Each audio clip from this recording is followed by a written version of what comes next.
On the PSX, there were 4 different effects. On the Pro-Scratch 1, we double that, so you have a total of 8 to choose from.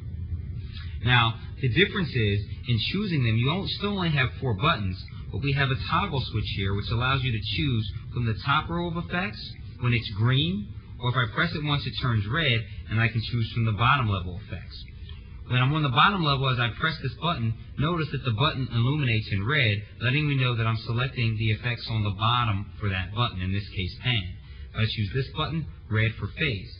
If I toggle the switch and hit the button, it turns it off. I hit it again, the button illuminates, but this time green, letting me know that I'm choosing my top level effect, and in this case, transforming. That works for each of the buttons. In this case, I have the scratch selected. However, if I were to toggle the switch, I'm no longer in scratch mode, I'm now in skid. And you can interact many different combinations of the upper and lower effects. And just simply by looking at the colors, you can quickly tell which effect you've chosen.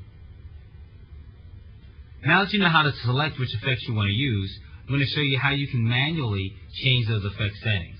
In addition to using the preset parameter or presets button, the PSP button, to jump to our 4 different factory presets that we've set for each of the effects, you can also use the parameter time knob and the parameter ratio knob to change those effects manually.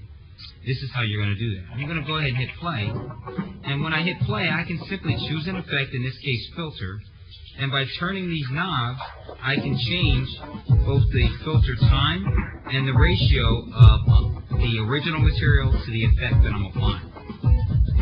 Now if you notice, as I turn the knob, it goes pretty finely. If I want to go in larger increments faster, I can push and hold the knob down as I turn it, and it goes through much faster. Now what happens is, if I keep turning this knob, it'll keep changing my parameter. When I stop turning it, it returns to my original preset. If I want to set a new preset, I have to push the hold button. Once that's illuminated, any settings that I change, it will hold.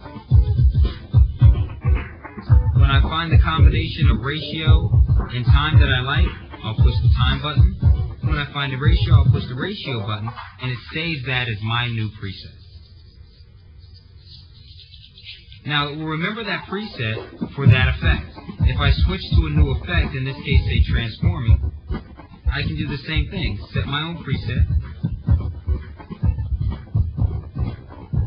Say I like it there.